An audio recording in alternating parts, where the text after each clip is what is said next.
Hey, welcome back to the Pastoral Finance Podcast. I'm Todd Huckel, and this is episode 7.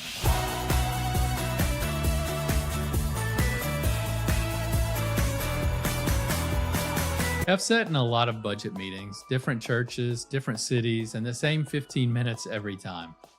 Somebody pulls up last year's numbers, they work down the page, line by line, and they get to the pastor's line, their compensation. And then there's this pause. Not an argument, just a pause.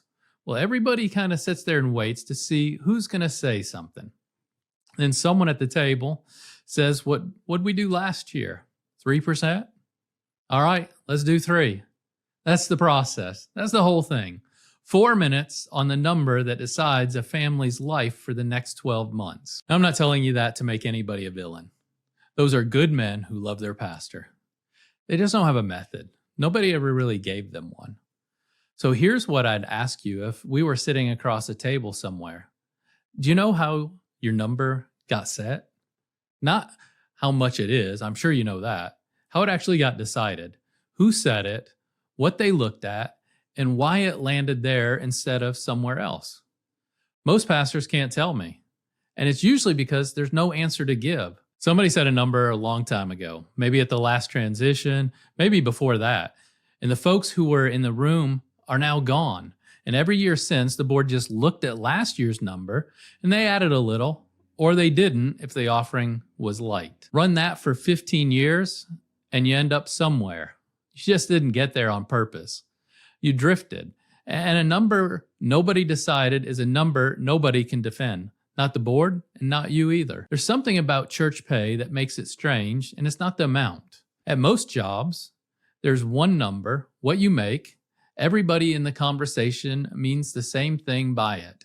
In a church, there are 3 and hardly anybody notices. They're not talking about the same one. What the church spends on you, what gets called your compensation, and what actually lands at your house and stays there.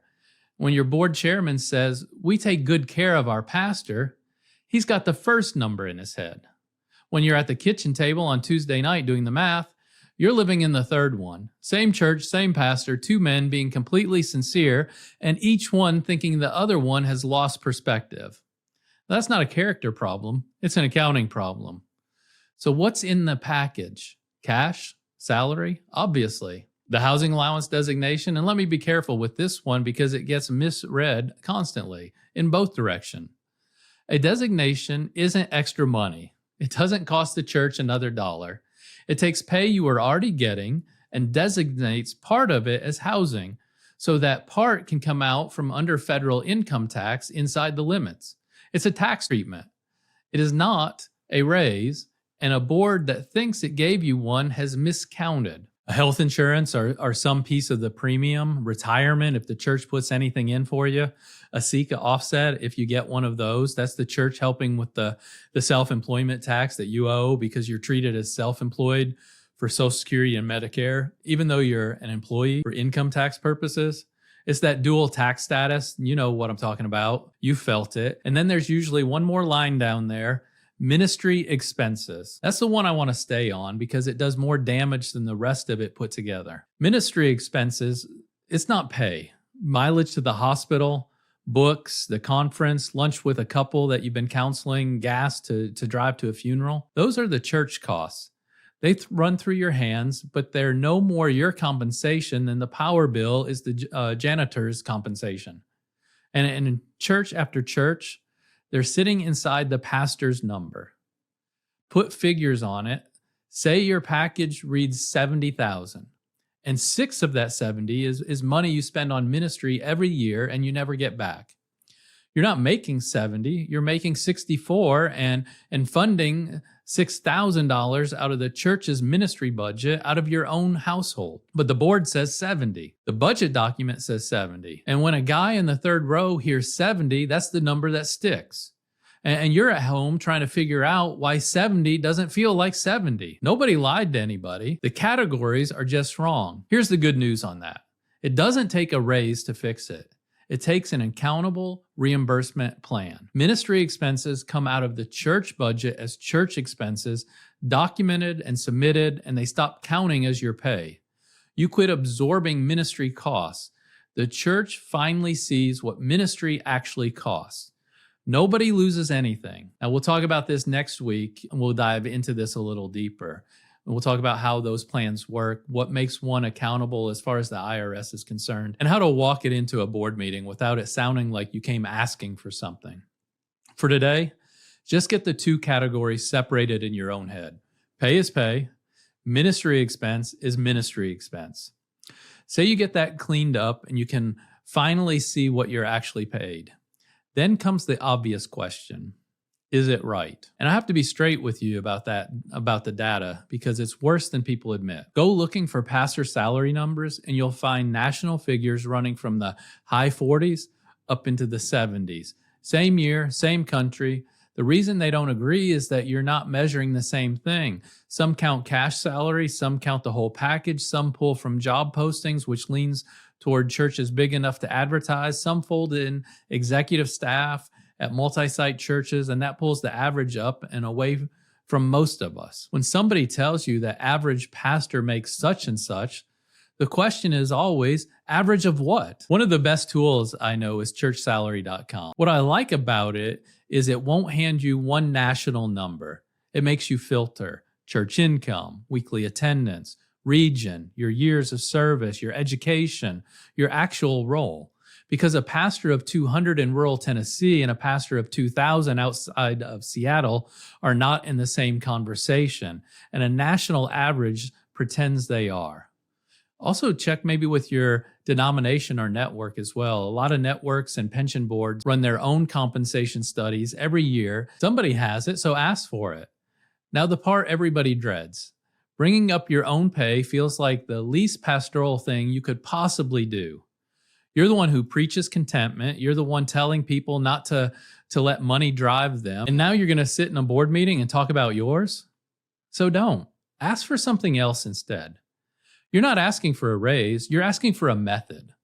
Boards feel that difference right away. A raise request puts a good man in the position of arguing his own worth in front of people he buries and marries. It's uncomfortable for everybody, and it goes sideways even when it goes fine.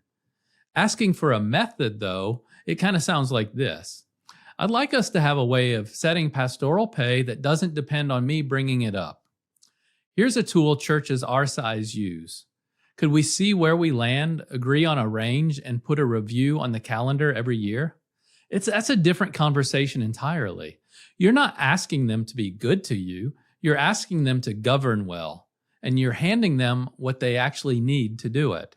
And once it's on the calendar, you never have to raise it again. It just happens without you asking for it. One more thing, take them the whole picture, not the salary line. If your board has never seen what's actually in that package, how much of it is ministry expense instead of pay, they don't know either. They're working off the same fuzzy number that you are. Now, there's a passage about this, and it's almost impossible for a pastor to bring it up without sounding like he's working at an angle.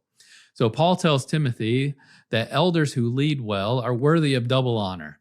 And then he goes right at the money. The worker deserves his wages. 1 Timothy 5. A pastor preaching about his own salary is a hard thing to pull off, though, isn't it? So most of us just leave it alone. But look who he's writing to. He isn't telling the minister to go get his money. He's telling the church what it owes. That's written to the people setting the number, not the man who's receiving it, which means somebody has to put it in front of them.